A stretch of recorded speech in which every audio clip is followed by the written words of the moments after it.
or do you not have a tattoo on your bottom that says, Jesus is coming, look busy? Play it. Play the tape off. Play it.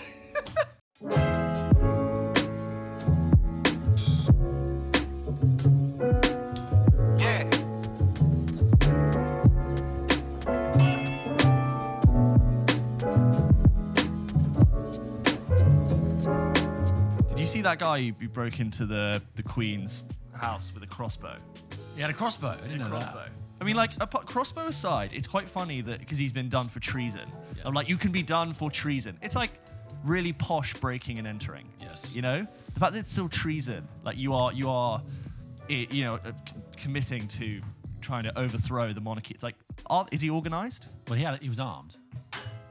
That does make it sound like you thought about it. That's a bit treasonous, isn't it? It's not like you walked on with a couple of sandwiches and was just like, can I have a picnic here? I just picture a king in a throne with like his hand over like a big skull. Like, it is treason there. Like, that's all I just go to like Tywin Lannister Game of Thrones. Yes. Like treason. I can't, there's no modern treason for me. It's like something Jacob Rees-Mogg would say. It's like, well, to simply entertain it would be treasonous. Oh, yeah. I mean, reminds me of like the Robin Hood, the cartoon one with the lion, sucking his thumb. I haven't seen that. Is that the best Robin Hood adaptation ever? Adaptation? I don't know. Well, okay. Name a better Robin Hood. Well, I haven't seen Kevin Costner's King of Thieves. Oh, because that's Prince of Thieves, King of Thieves, Prince of Thieves. Prince of Thieves. He gets King the sequel. Then there's Robin Hood with Russell Crowe. Yeah, that was a real snorefest. And then there was Robin Hood with Taron Egerton, which got slipped out like between Christmas and New Year. Or even later. I think like January 1st, or like it was the film that no one went to see. They slipped it out at that time, and that's it for Robin Hood. So I think Disney's Robin Hood with the animals is the best. I could safely say is the best Robin Hood. And then the falcons at the. Oh no, I'm thinking of Jungle Book. That's the Raven, and they're not falcons; they're vultures. Where are you going? I don't know. Well, I don't know. Where are you going? Just loosely. Oh, don't start that again. Yeah, loosely trying to be the Beatles. Yeah. They're a bit more Cockney in the Jungle Book. What do you want to do now? I don't know. What do you want to do now? No, don't start that again. Don't start it. Not in the Jon Favreau remake, which is a shame. So, I don't know why they got cut. I like that one. We talked about that before. I like that Jon Favreau. This is like old Disney where they would use the same animations for like all the films. Have you seen those? No, really? There's loads of side by side where they've got like it's the same sort of movement. So like Bagheera the bear is the same as like the Aristocat is the same as just all the really old ones because it costs a lot of money. Bagheera's not the bear. The Bagheera's the jaguar. Yeah. Baloo's the bear. Whatever. That kind of thing. Get your lore thank right. You. Get your Thank literature you. right. God, you not know your Kipling. My Jungle Book. Yeah. Did you watch the Women's Euros? I did, and I really enjoyed it. Fantastic, right? I realised when I watched the England women's football team win the European Championship that there is a part. I'm just contextualising. Yeah. I'm just realised that I'm now that age and that type of British man. I didn't think I was. Yeah. That whenever I hear the song Three Lions, I get a bit emotional. It's just so important to me. It was an emotional moment, and then they started to play it, and I was like, oh my God. I think I feel a little bit absurd. It's so easy when you watch news. Be like, oh, nationalism is a lie. It's an artificial thing used to promote an idea of it. And then you watch a bit of football and God damn it, it gets you. It just comes in with that, we still believe. I'm like, oh my God, I am that man. I'm that man who just goes, oh, don't make you proud to be British. English, even. I you know how everyone's like, oh my God, women's football, it's finally broken through. It's so big now. And I'm like, yes, 100%. But the only reason I think that's happened is because I feel like this is the first time it's been marketed to us and exposed to us properly. Well, I feel like usually which is great. But I'm like, it's just because no one's actually bothered to put it on the TV in the same way it has, or like have the coverage that it's at. Yeah, but I think it helps that it was England doing well in England, right? I think that's, I guess that's why. But like, for example, on TV, I was like, it was Doritos sponsoring the Euros in England. And I'm like, and it had the female players. You mean like there seems to be this time a concerted effort to be like, we are going to go big on marketing push, exposure. Do you know what it is? I think they recognized that there was a great team, and they saw how much people whipped them up into a frenzy last year with the men's Euro. Like They were loads just like, of money. that's my money again. That's the cynical part of it. I'd love for them to be like, oh, it's because we support women's sport. It's like, yeah, well, we do, but it's not, is it? It's just because it's the dollar signs. Yeah, pound signs, whatever, and then euro signs. And then what reserve currency? And then like, wait, if we time this right, we could get the Euro cash now. Did we hear from the Doritos? And then the Qatar World Cup begins in November. And what do we know about the Premier League? And then it's just that Mitchell and Webb goes like football with endless combinations. Yeah. It is great news. I loved it. I really enjoyed watching it, and just a better energy. Actually, I think I'm glad they won, because I feel like saying to the men's team, like, yes, you should have done that last year. And I looked at the crowd, which was way more women in the crowd, way more kids, just more of a family-oriented crowd. And I'm like, nicer crowd. Regardless of if we win or lose, I don't feel like this lot are going to go and trash the capital city afterwards. Be violent. Yeah. Take the pants off, like all the violence that happened last year before the final. Completely ruined an amazing World Cup. I'm like, these people will be really Euros. These people will go home and have a couple of drinks to celebrate. They clapped. A lot of people clapped. When the goal was scored. That's what I like. So good on that. I love that. Maybe you want to go watch Bend It Like Beckham. Oh yeah, does that hold up? I don't know. I need to rewatch it. That's 20 years old. I remember you finding that really funny. Yeah, we still say in my family laters, because it came from that. I know it sounds should we say laters in the family? But like, it's because that's the first time we heard it being said. Keira Knightley, laters. Jonathan Rhys-Meyers. Yeah, God, I can't remember who the main is in that. I don't remember her name. Parminder Nagra. Right. Yeah. Is Beckham in that film? No, but there's a bit at the end where they go, when they're at the airport, and they go, it's Posh and Becks. And a guy with a very, very, very David Beckham haircut from about 2002. So I'm talking spiky, bleach blonde highlights, walks past. And they're like, oh my God. I'm like, it's not David Beckham. What year was that? Did that film come out? 2002. See, yeah, I guess Beckham was busy.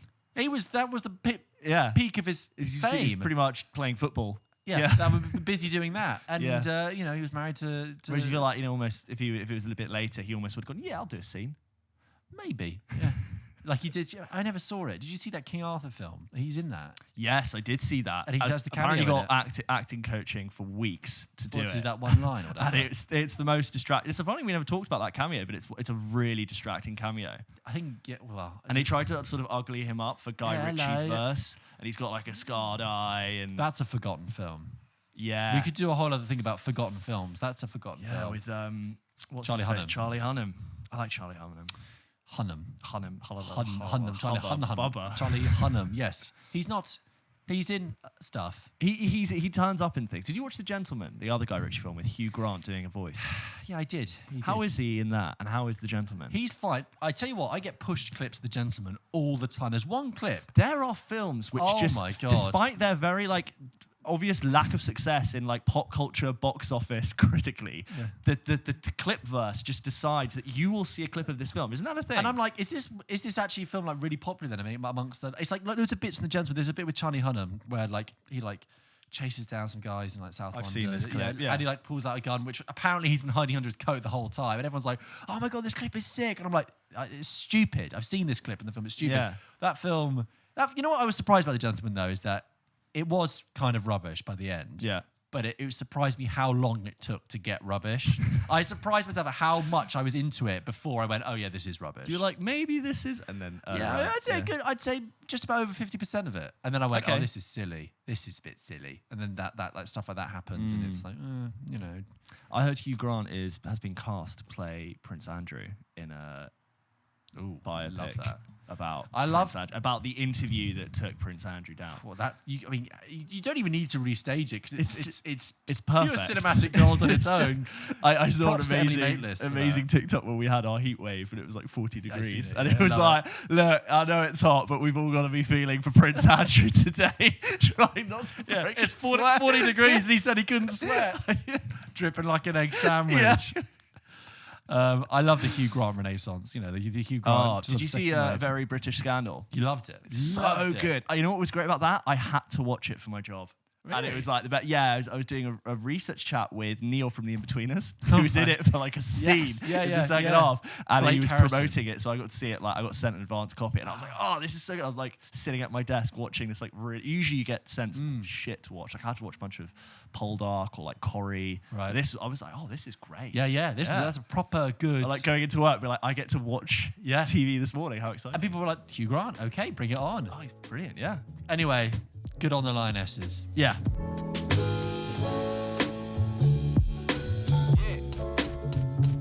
I really appreciate the straw. Oh, it cools you down. I've realised this. It actually, you know what it does? It shoots straight to the back of your mouth and it just covers. I feel like one of those hamsters. You know when you get the thing in the corner of the cage, like, thank you. Whatever gets you, whatever people are keeps going to be you listening to going. this and be like, what the hell is that mean? Yeah, it was a metal straw and that's some ice water because we're in the midst of Buying metal straws. massive heat wave here and it's incredibly muggy and sweaty. I'm really like just kind of schwitzing. Yeah. Buying metal straws is one of those things I think improves my life every day. Like Good for you. Every time I put one in, like my morning iced coffee or like a cold drink, it gives me like just 5% of more joy than it would if I didn't have it. I think that cumulatively makes me happy. I feel like that way about salted butter. Oh. You know, when you like spread it and people give you butter, you're like, oh, butter's nice. And then when you find out it's salted or sea salted, and you're like, oh, fuck yeah, I am a god. I'm a fucking Have you god. ever roasted garlic and food content? Have you ever roasted garlic and then mixed it into some like peppery butter? No. Should I? You've not. Oh yeah, and then I you put it haven't back lived, in the have I? fridge. Yeah, get some like crunchy salt. Should have made that for me Roast. when we did Get food. like a whole Would've boba been easy. garlic. Yeah, just some butter. That would be good though. Like just butter. A whole boba garlic, wrap it in foil, throw it in the oven, and then just like squeeze it out of its bulb. Do you remember the advert in Anchorman 2 where they all get successful and they do their own adverts? And like Brian Fantana does an advert for pants and Brick does an advert for butter. And it's just a close-up shot of a slab of butter and him coming in really close and like biting the slab of butter. It's just going, butter! Anyway, so James, you and I have spoken a lot in our recent episodes about films we've seen, looking back, delving into like the archives in our brain to be like, oh, that was a film with a really good scene. That was a film with a great ending, good opening, etc., etc. When we first started this podcast way back last year, one of the first episodes we did was greatest movie blind spots, like films that, what are the greatest films that we've never seen, right? And we ran through some, and in that time we've actually covered them off. So we mentioned some of them with like, for me it was The Exorcist. We went and watched that. Yep. Top Gun, neither of us have Both seen. had that. We went and watched that. Rocky. I still haven't seen. Nope. What other? I think yours I was said Dirty Dancing. With Dirty Dancing and Willy Wonka and the Chocolate Factory. Yes. I hadn't seen that, but I've seen the Freddie Highmore, Johnny Depp 2005 version. Yes. But yeah, I really need to. Yeah. So we probably need to keep working through, but we thought we would do that I again. love when I get a date right. You're like, oh, well remembered. remembered. You didn't have to jump in It's and be not like, just me. 2005. But look, there are more of you listening now than there were last year. And what we were going to do is do some more of that. Just to go through a couple of other big names, films that we haven't seen that we need to. And we need to talk about why we haven't seen them and why we need to see them. And in so doing, I want to hear from you guys. I want to hear you to say, oh, we've seen that, George, you've got to see that. And James, you've got to do this. Or don't bother whether it was rubbish. Or, you know, what's a film that sat on your blind spot list for years? So... And I feel like in the course of the podcast, there's been a few films where we've been like, oh my God, I need to see that, or I haven't seen that yet. Exactly. So we're going to do this a bit like we did last year. We're going to count down from 3, 2, 1, go. And then we're going on 3, 2, 1, and we're going to say the film that we haven't seen, right? Okay. And then we're going to take it. Okay, but who's going to, we'll just decide who goes We'll first. just decide. Okay. Because I wonder if it's the same one. I don't think they are. I've got... I feel like mine are fairly... Here's also what I realised is, aside from those massive ones we mentioned last time, is that I've seen a lot of films. Like, I was going through just double-checking the IMDb top 250 to make sure, and I was like, yep, I've seen most of these. I have a note on my phone of just like when there's a film I really need to have seen, it's on there. And then when I go on holiday or I have spare time, I'm like, let's consult my note of amazing films that I should have seen by now. And I have that collated ready for such an occasion. I have the same thing with directors. There are directors whose entire body of work I've never seen one I've film. got one. Yeah, so one of mine is a director who I feel like I've completely neglected, and I want this film to be my gateway into their work. But I will get into it when I get into it. All right. Okay. So here we go then. Round one. Okay. We're going to go 3, 2, 1, and then say the film. Go. Okay. Right. 3, 2, 1, done. The film. Okay. Okay. Right.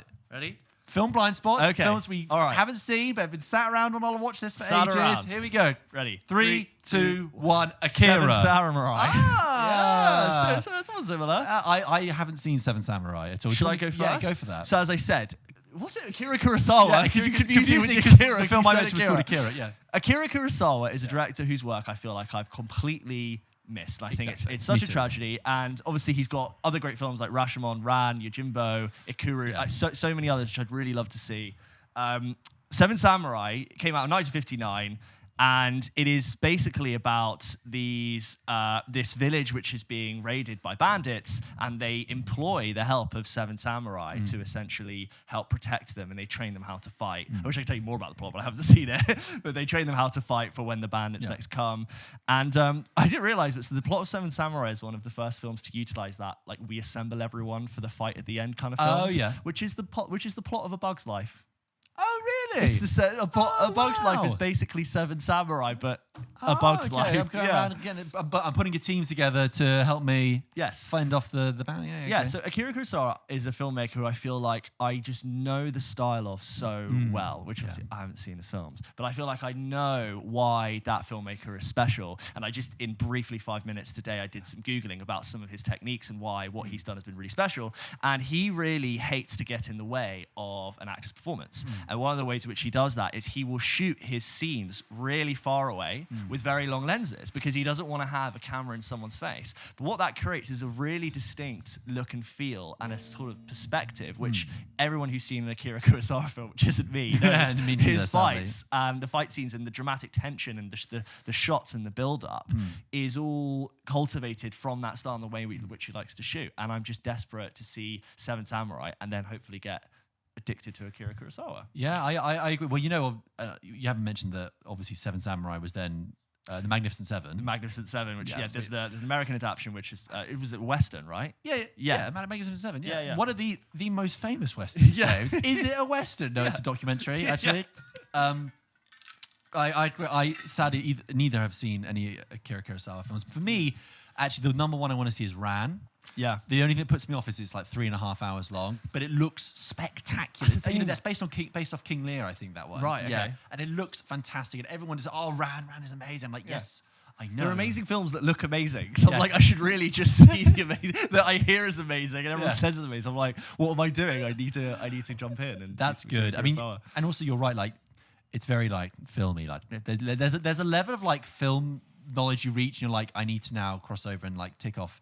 Like I did in lockdown, I was like, I've never seen a John Cassavetes film. Have you ever seen John Cassavetes film? So, no. Exactly. So I was like, okay, I'm going to go watch. It's probably more obvious, like when we do this podcast, I was like, God, we should really know our stuff. We should really fill in our blanks. But that's why we do this, because no one can cover everything, right? I'm not going to lie.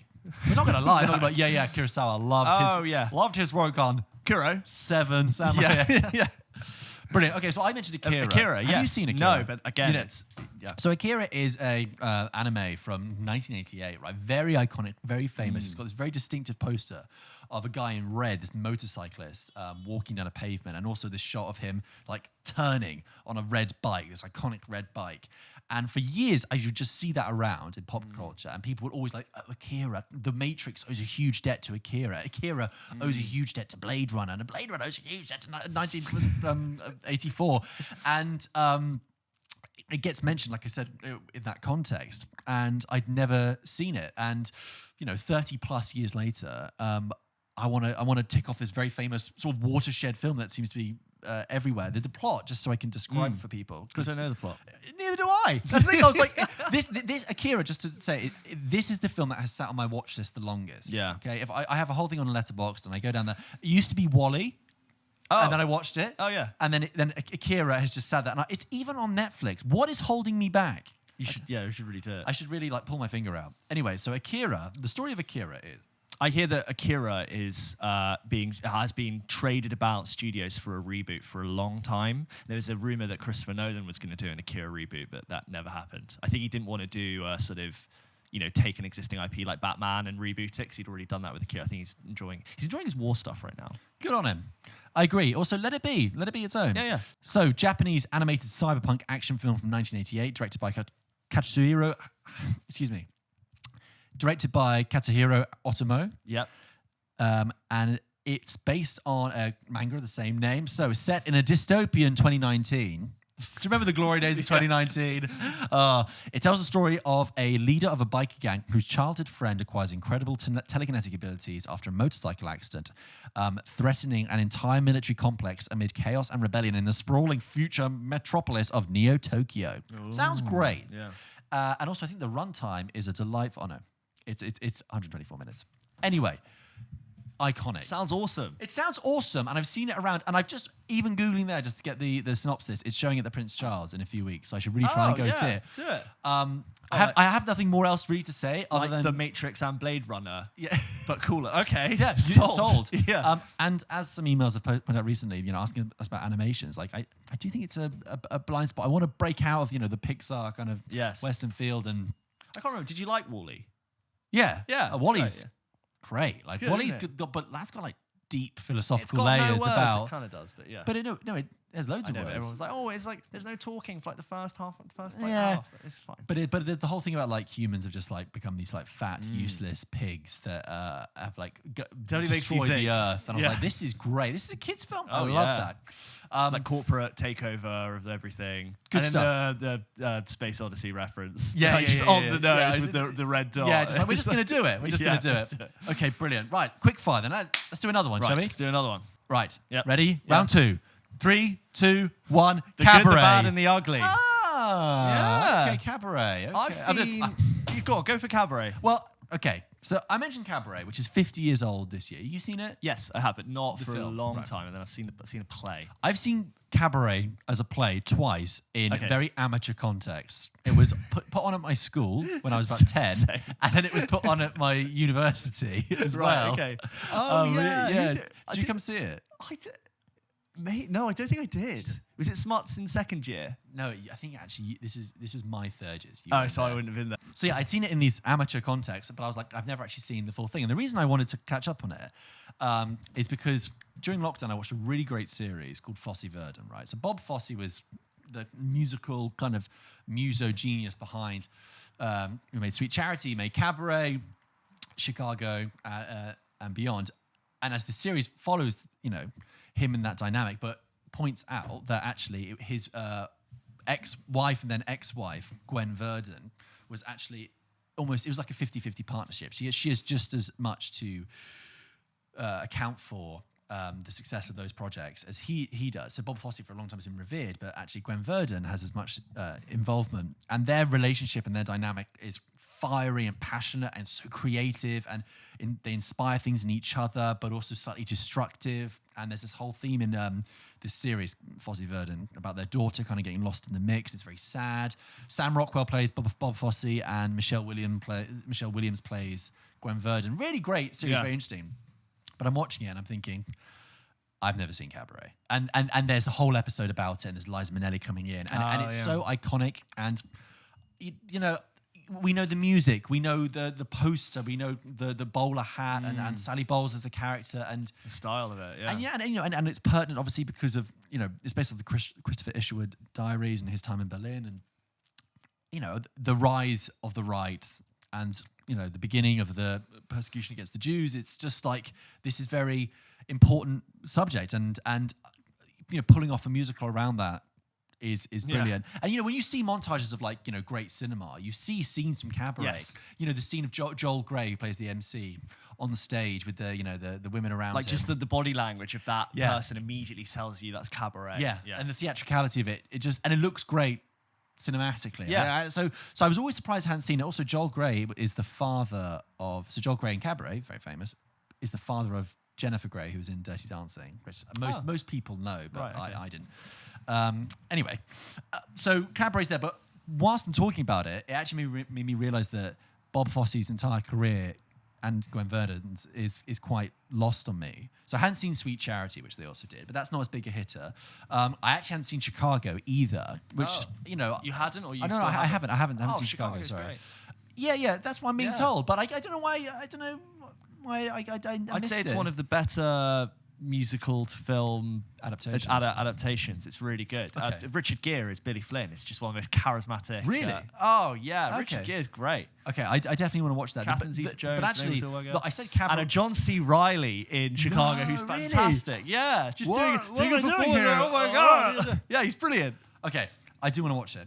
But actually, I said Cabaret because that's the most well-known of probably of Bob Fosse's films. But the one I also am very, very keen to see is a film he made called All That Jazz, which is basically autobiographical. It's based on his life. It's about a talented choreographer and his life and his alcoholism and his relationships with women. And yes, I have seen Fosse Verdon. Oh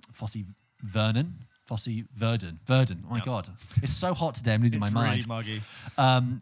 But All That Jazz has got Roy Scheider in it, and I've always been interested in Roy Scheider because he was kind of a movie star, but like he never had, he was in Jaws but then did he ever have and French Connection? But he never quite had like that other big part, right? And All That Jazz is a very personal project, but that's a film recently where it's been pushed to me. It'd be like opening scene, All That Jazz, the lineup. The dancers lineup, and I've seen people go into like the Criterion Closet, be like, "All That Jazz, wonderful picture. Have you seen it? It is so beautiful and Michael moving." Stuhlbarg was the bastion of the Criterion Collection. Anyway, so Cabaret and All That Jazz and Chicago are big blind spots. What a great double bill! Like a very obvious one, but like Cabaret and All That Jazz, or Cabaret and Chicago. all of it, triple bill, whatever. Yeah. A little weekend. In this series, which is really interesting, they show how the end of Chicago, they have that duet with Werner. What's her name? Velma Kelly. And it's like Werner Herzog. Hello, I'm in Chicago. I've not seen that version.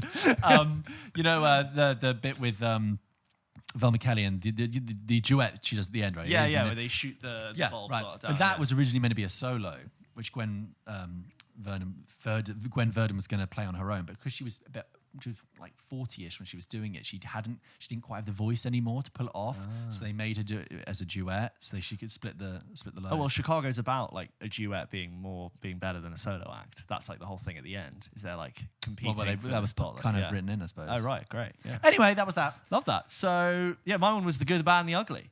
And great. it's the definitive spaghetti western. And if you ever wondered where the that is from that film. The Ennio Morricone score. And it's about the good. And it's like bad. Clint Eastwood, the bad. And the ugly. El gato, el bruto, el cattivo. And it's like in the film, they like turn to the camera and it's like a tight close up. And it's 1966. 1966, but depicts the scenes from the American Civil War of these men who find this treasure and what to do with it. I haven't seen it, so I wish I could tell you more about the plot. But it just looks amazing. When I look at the trailer for that film and then scenes from it, it's when they used to shoot wide and depict these massive battle scenes, and you've got Clint Eastwood in this iconic silhouette with the hat, the squinty eyes, chewing the tobacco, and I just feel like I'm missing out. I haven't seen it. And then there's the amazing standoff, which is I'm so sorry. My ears. And they're all like lined up in a triangle, and these shots of when the fingers are hovering over the trigger, and it's actually similar to how Akira Kurosawa shoots with samurai swords and hands clutching the blade, but he will slide across the hip of the cowboy, and you just see the hand and then the enemy in the background. And I've just missed out. I've missed out on that. I need to find some afternoon or evening to tackle it. But you've seen it, right? I've seen it once. A while back. I've actually seen quite a few Sergio Leone films. So have you seen any of his films? This is another director. This might be like a huge blind spot for me. I don't think so. I've seen Good, Bad, and the Ugly. Yeah. I've seen For a Few Dollars More. No. And I've seen Once Upon a Time in America. And I've seen, and I've seen Once Upon a Time in the West, but when I was much younger. So this is your Sergio Leone blind spot then? Yeah, well, I mean, that's what I'm saying. Like, this is one that you haven't seen. You have seen it. Sorry, you have. Again. Yeah. So you've seen a lot of his films. So I have seen a lot of his films, but only once, a long time ago. But they're very iconic, as you say, and very visually striking. And For a Few Dollars More, technically it's the same character that Clint Eastwood plays, but then Lee Van Cleef, who plays the bad, is a different character in the. It's almost like Clint Eastwood could do one thing. But there's a great standoff in For a Few Dollars More, and there's a whole thing about a pocket watch which has this chime. And Once Upon a Time in the West, I honestly probably watched that when I was like 9, way too young. But I remember that having a fantastic opening scene, like a proper good Western, lots of stillness, Dust Bowl. People in a town sweeping. Then you hear the clink, clink of boots, men arriving. It's got a very famous shot where like the train pulls up and then like the train pulls away and then you have this gang of men revealed behind the train who have arrived into town. Fantastic. Once Upon a Time in America is also one I want to go and rewatch because that is not a spaghetti western, but it's this 4-hour epic about this gang of kids in the streets in like 1910s New York, right? And then it cuts forward to like Prohibition era, 1930s, and you've got Robert De Niro, James Woods, and these other two guys, and it's violent. There's 2 really quite nasty sexual assaults in it. I have to say it. I remember seeing that, being like, that's not nice. And then it's.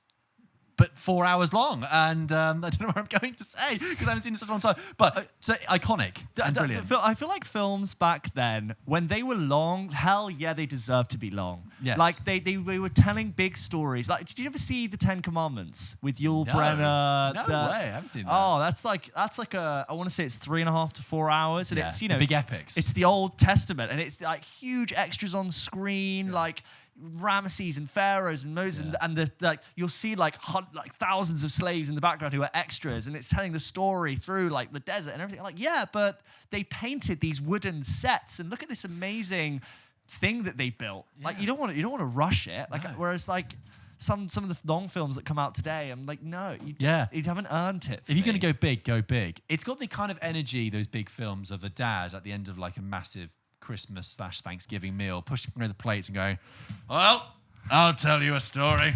I'll tell you a story. Long ago. And it just keeps that. Oh, here we go again. Yeah. Have you seen Ben-Hur?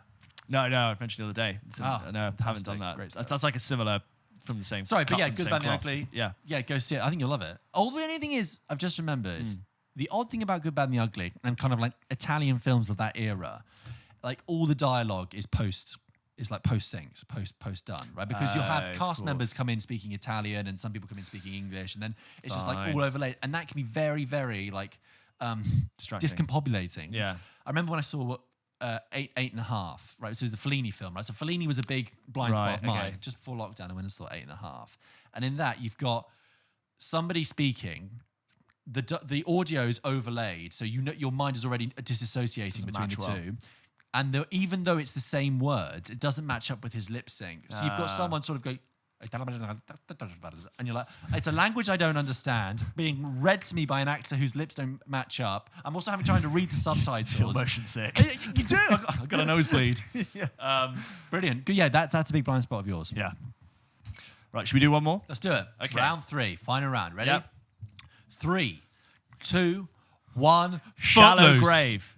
Oh, Shallow Grave. I've seen Shallow Grave. I haven't seen Footloose. Oh, okay. But I hear about Footloose. It's very iconic. It's very iconic, 80s. Constantly referenced film. Exactly. Go Footloose. Well, look, that's exactly why I want to watch it. It's referenced a lot. The song's very famous. Yeah.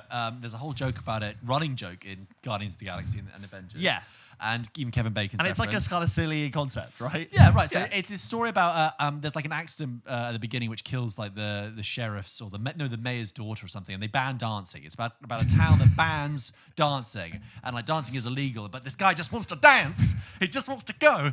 I think I haven't seen it. Sounds charming. But look, in the context, like it's quite interesting because in the 80s you had like this string of dancing films that were popular. You had Fame in like 1979. Okay. Then you had Flashdance. Have you seen Flashdance? No. Again, you know that's iconic. You know that's the yes, yeah. Yeah. Okay, so I went watched Flashdance recently. Simply think, okay, look, I love the 80s. I like music. I'm game for this. Rough, really rough. Not a great film. Also quite preposterous. Do you know the plot of Flashdance? I don't. Jennifer Beals plays a dancer, right? By night she dances, which you believe because she looks like a dancer. Yeah. She dances very well. In the daytime, she's a steel worker. Yeah. All right. And I'm like, no, you're not.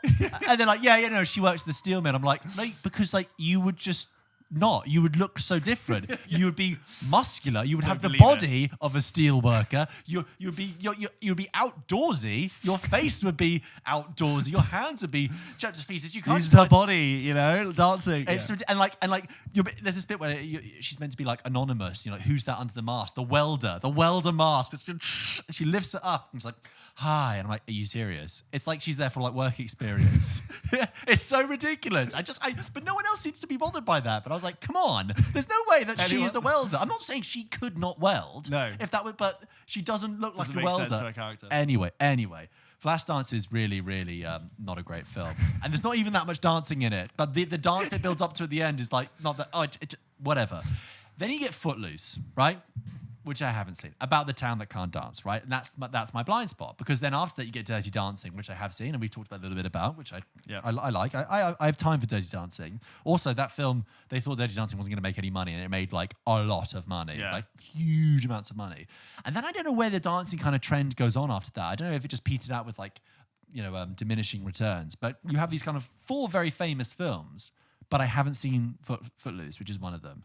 And like I said, I know the song and I know everything, so I need to watch it. I need to see it as well. Have you seen Tarantino comment on the 80s being the worst decade of films? Really? He's like, the 80s is terrible because everybody was self-policing. Everyone had to be the hero and every character had to be likable. And he found that like sounds the like 70s. now. Yeah, it's probably what he thinks now. He's like the 70s, everybody was trying different things. Yes.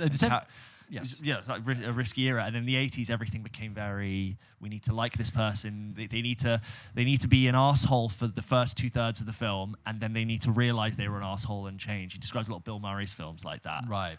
I think that what you've basically touched on as well is sort of the 70s, broadly described as the American New Wave. Lots of experimentation happening. Big era. You get lots of. American experimentation, American creativity. Godfather, Apocalypse Now. To name just 2 Francis Ford Coppola films, and then the 80s come along, and it's like you the kind of the artist, director, auteur-led American films kind of crash with Heaven's Gate, the Michael Cimino film. Yeah. Studios take back control. It becomes very corporate, and safe. Yeah, safe, corporate, sanitized. Let's also use it as a funnel to sell songs and sell music and sell fashion and sell toys and everything. Great economic makes a lot of time, sense, but it just obviously completely changes, like rewrites the DNA of what a lot of films were. Anyway. Footloose, that's mine. My one, Shallow Grave. I think it's one of Danny Boyle. I think it's his first film, and I obviously have lots of great things to say about Danny Boyle, and it just looks like a really good, fun film. It stars Ewan McGregor and Christopher Eccleston, and I think someone else called Kyra, Kerry Fox. Nearly there. Almost. And it follows a group of flatmates in Edinburgh, like just similar to sort of Trainspotting vibes, but one of their new flatmates dies, and next to them is this huge pile of cash, and they all have to decide what to do with the cash and the body, hence the title Shallow Grave. And it's sort of this, like, they get too greedy for their own good. I haven't seen it, but like they get too greedy for their own good. You're describing it correctly. Yeah, and for someone who hasn't seen it. Yeah. And it just looks really good. I like Danny Boyle's style, especially like towards the early side of his career. Young Ewan McGregor can do no wrong for me. I'm in. I want to go and watch that. I've seen it. Yeah. And you've How described did I it do? perfectly. I really liked Shallow Grave. Yeah. When it begins, it does take a bit of time to get into it, because the central 3 characters are actually quite unlikable. Yeah. Particularly Ewan McGregor's character. They're very mean, very spiteful. Arrogant in your face. Yeah, arrogant. So there's this whole opening sequence where they're kind of like auditioning and interviewing for that 4th flatmate, right? Yeah. And they're very mean and very spiteful. And you're like, I don't think I like your company. And it's very strange. And then, Keith Allen turns up as this flatmate. Then he dies and he has all this money there. But the stranger the story becomes, the more you get into it, and the more, as you see this, how much this pile of cash and what the prospect that holds for these 3 flatmates, you see that sort of toxify them and infiltrate their minds and their thinking. That becomes really good fun. And Christopher Eccleston, he has a really interesting sort of arc in it. There's some great scenes. There's some really good, funny, playful kind of. I think now we see it's like classic Danny Boyle moments of like a little bit of violence, but a little bit of humor and a little bit of like camera trickery that's really good. And there's a shot in it as well. I've just remembered that I really loved where there's this weird sort of tension between them in the flat. They're not in a relationship, any of them, but there's this sort of strange sort of like psychosexual tension between the three of them. And there's a scene where they go to this dinner, and they're kind of like down at heel annoyingness is kind of funny at this point, and they dance, and this is after they've got the money, and Kerry, like Ewan McGregor, like falls on the floor. He's having so much fun. They're at this really rubbish public dinner, and the three of them are just enjoying it for themselves, and you're kind of on their side. And he falls on the floor, and like she stands over him and like puts her heeled foot on his chest, and he's like, and like he looks up at her, and the camera like looks up at her from down below, and it's just like this very striking pseudo-sexual, powerful, dynamic moment that it's kind of indescribable, but the shot says so much about their relationship. It's good fun. It's interesting you say you don't like the characters when you first meet them, but I feel like this is often a criticism of modern characters and modern blockbusters, is that I think so. I can't remember who said this, but they like basically used Chris Pratt as an example of like they're constantly trying to make really likable Chris Pratt-esque characters instead of making characters we're really interested in. I don't think that's fair on Chris Pratt, but like what's the most likable, immediately fun character instead of I don't care if you like them, like do you want to follow this person? Do you have something to say? And it's quite fun seeing a young Ewan McGregor almost like in his like auditioning role for Trainspotting. Oh yeah. You've got this sort of Scottish set thing. You're like, I know you're about to go into like one of the most defining films of your career, and it's just about to happen. It's just over the horizon. And you know, we've talked before about do no wrong. Damien Chazelle and like debut films, cracking with energy. You see that with this Danny Boyle one. Yes. Anyway, I hope you enjoy it. Go see it. It's like a 90-minuter. Oh, perfect. Yeah, right up our street. There you go. Those were some more. We have got more, but like that's just a taster. And they will continue to reveal themselves over the course of this podcast, which I hope you keep listening to. But what I like about talking about our blind spots is that it does kind of rekindle a fire in me about wanting to watch things. Yeah, I get itchy feet and I want to go, talking about it with you now, I'm like, oh yeah. And then you bring up some that I need to watch. I'm like, yes, they should be on my list. Yeah, I got to go see those films. And that's why I like when people write in as well and they say, oh, we want to, I've seen this film. Have you guys seen it? And I haven't. I'm like, another one to add to the list. Speaking of which, please write in with your blind spots. I know we said it before. Please let us know what are some of the great films you haven't seen. No shame here. And was anything like not worth the wait? Do you have anything you were like holding out for ages and you watched and you were like, no. Oh yes, and then if you say, oh well, now you've mentioned Akira Kurosawa, you should also think about this, and chances are we haven't seen it. So by all means, send those into hello@pulpkitchenpodcast.com. Let us know. Right, George, should we go through some of the emails that we got this week? Let's do it. If you wanted to write into the show, you can do just like Finn did. He wrote into hello@pulpkitchenpodcast.com. Finn writes into the show and says, hello, Pulp Kitchen. Hey. Finn here, writing from Hull, or as I'd call it, Hull. Since discovering a clip of you two playing Cast List Countdown on TikTok, I've been quickly catching up on all of your episodes and have loved every one of them. Oh, thank you, Finn. Thank you. Shout out to the TikTok.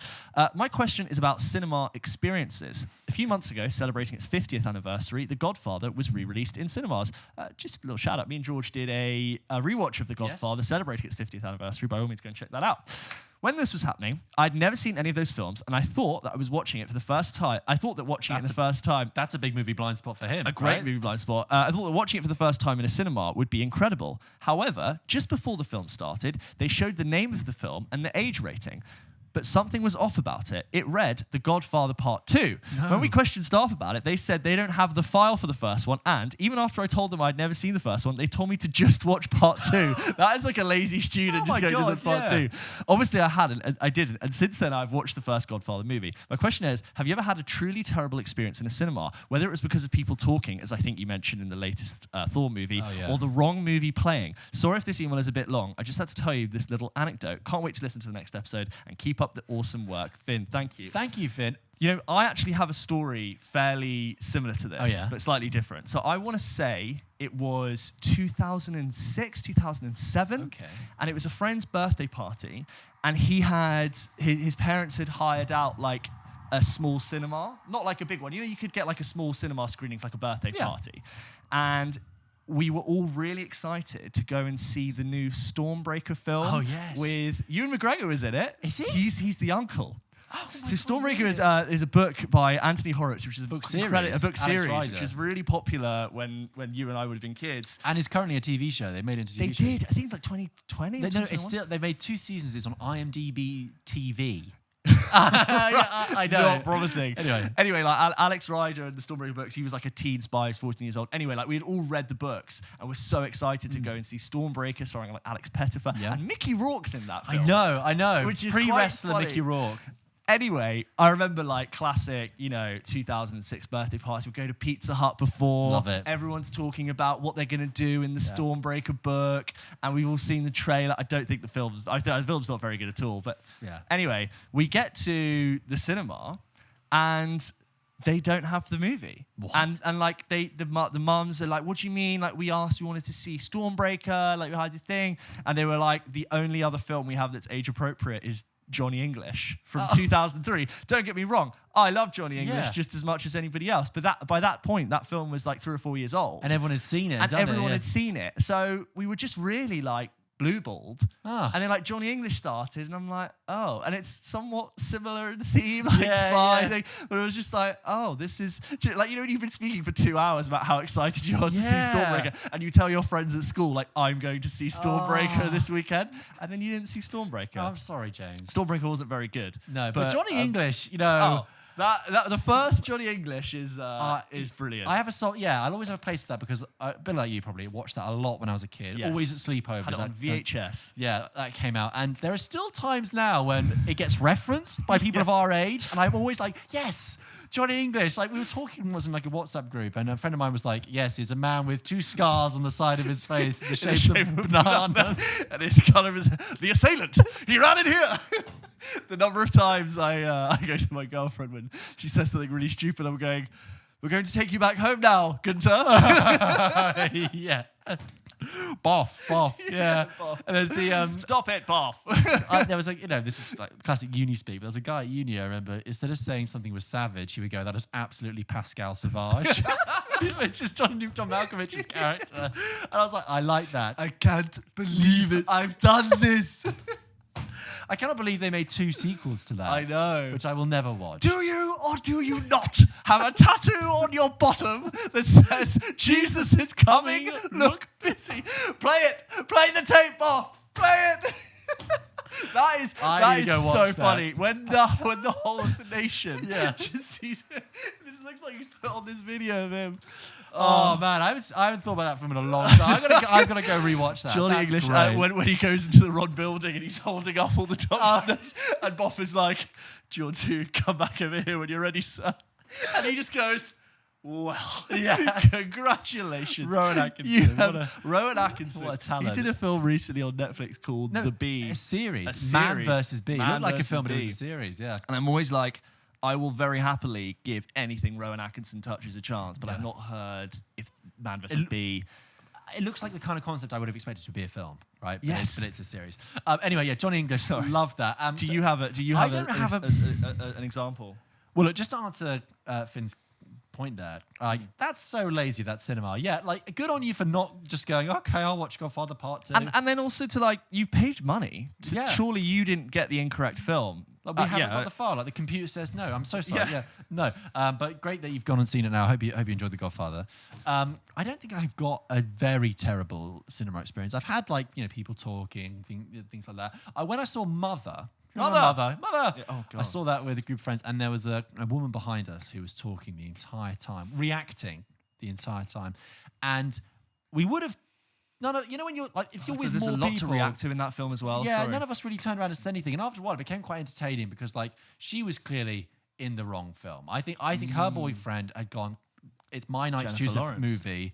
Look, Jennifer Lawrence is in this. You might like this. It's kind of a horror-looking film. Might be good for me, but obviously, Mother famously could not be understood by you couldn't tell what kind of film it is until you saw it, right? Yeah.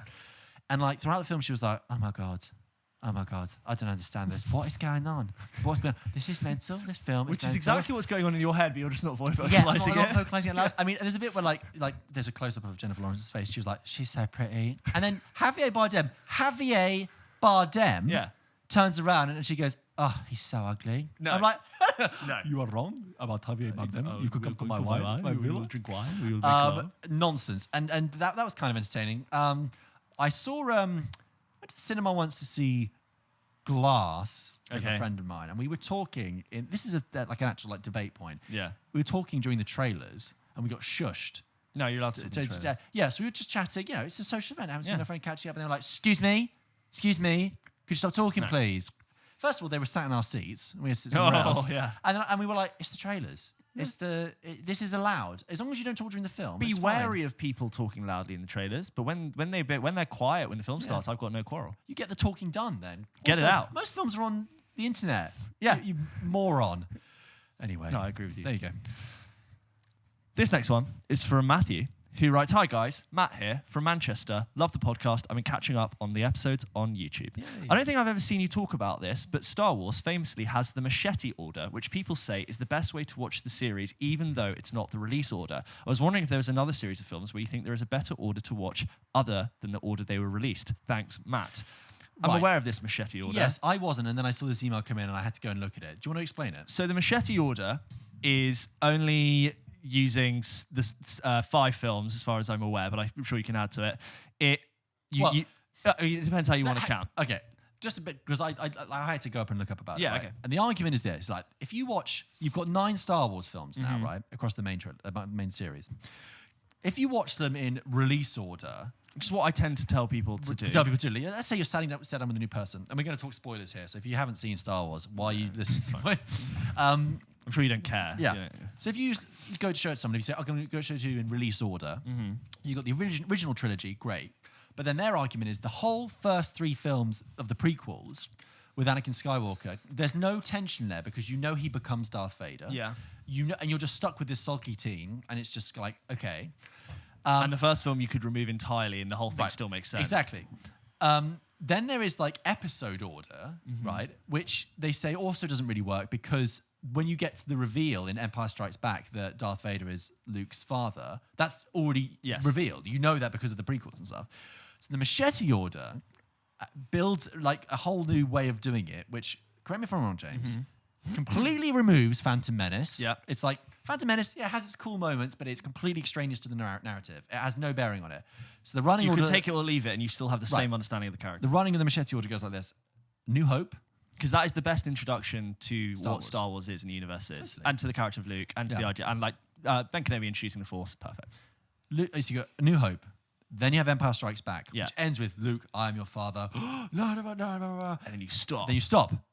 You go to episode 2, Attack of the Clones. It's like a flashback. Who Anakin Skywalker was. Then you go to episode 3, his turn to the dark side, Revenge of the Sith. Yeah. Then you go back to Return of the Jedi, finish that bit, and then you do the last. Yeah. 3. And it makes the Return of the Jedi apparently have more weight because you've just gone back and the pathos and reveal of who Darth Vader is in the end kind of works more. Sure. If you were writing a TV series, that's the order the episodes would kind of follow, wouldn't it? Yeah, you would have your little double episode spin-off. You'd have the reveal like halfway through the season. Like, cut away and come back again. You end your season at the I Am My Father, and then everyone's expecting you to come back. You go, actually, we're going to take an entire season out, and then we're going to come back in season 3. Yeah. So that's the machete order. But Matt's question was about are there any other series? I can't really think of because no other series like.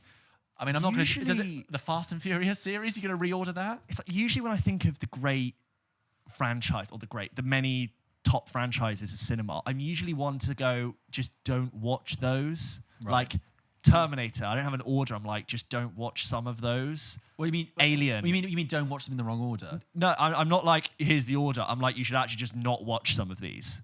Instead of telling you what order to watch them, I'm like, just skip most of them. I'm like, watch Terminator 1 and Terminator 2, and then probably... So you're like, it's more like you specify which films. Yeah, and I'm rarely, apart from Star Wars, telling you about an order. So like Terminator, I'm just telling you some films to not watch. Alien, I'm saying just don't watch. Terminator, first two. Alien, first two.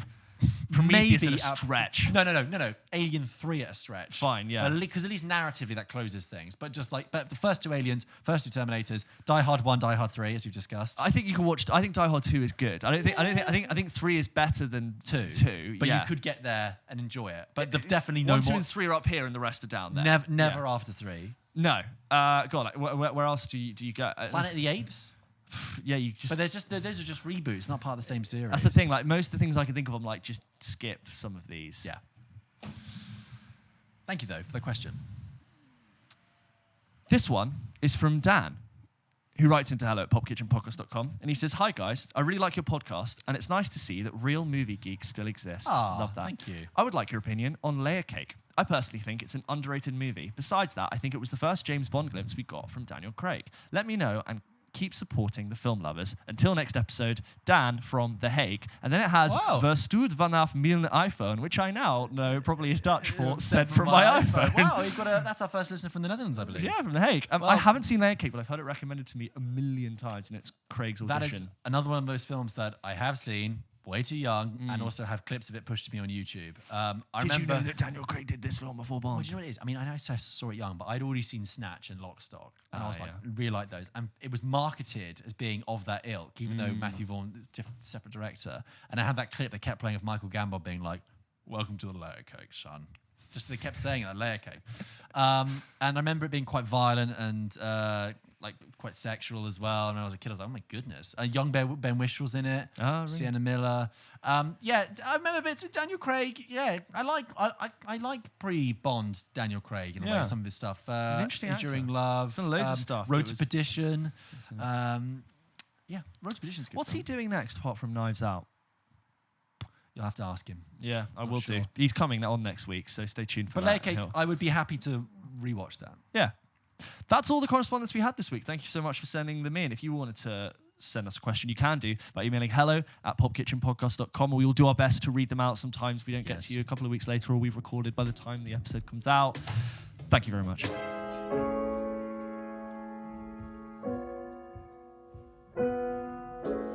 So as always, James, let's end with a game. Let's do another round of cast list countdown. As you know, guess the film based on the cast list. You ready? Yep.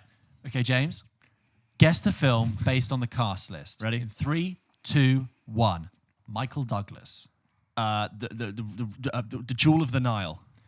Ewan McGregor. Not Trainspotting. Not. Okay. All right. Michael Fassbender.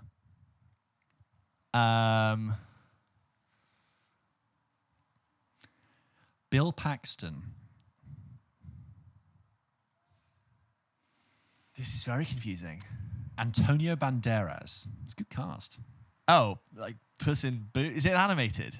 No. Channing Tatum. Did I already say that? Channing Tatum. You got one more. Okay, go on. Gina Carano. Who's that? Okay. Let's once more. It's not G.I. Joe? No. It's not. You know, you get in there. Shall I read it through for you one more time? Yeah, one more time. This cast list again. Bill Paxton, Michael Douglas, Ewan McGregor, Antonio Banderas, Michael Fassbender, Channing Tatum, and Gina Carano. I don't have it. Gina Carano is in The Mandalorian as the woman who helps Mando with the big gun. Yes. Right. That is a film. Great cast. Do you agree? Yeah, great cast. That is a 2011 Steven Soderbergh film called Haywire. Oh, have you seen it? No, but I know the poster of this film. Yeah. Yes. I've seen it. It's okay. It's like there's that other one that was it Matt Fassbender, Javier Bardem. There's another. To save it for another time. Save it. I know exactly the film you mean. Yeah. Yes. Yeah. I didn't get it, but there you didn't get it. So that film was Haywire, Steven Soderbergh. Haywire. Have you seen Haywire? I have seen it. I watched it on New Year's Day 2016, hungover, and I got to the end, and I was like, that was fine. I wouldn't have watched it. A film. It's a trashy B movie that happens to have loads of famous people in it. Did it come out in 2015? No, it came out in 2011, but I watched it. Oh, okay. I was going to say, because I was like, that's quite late for Fassbender.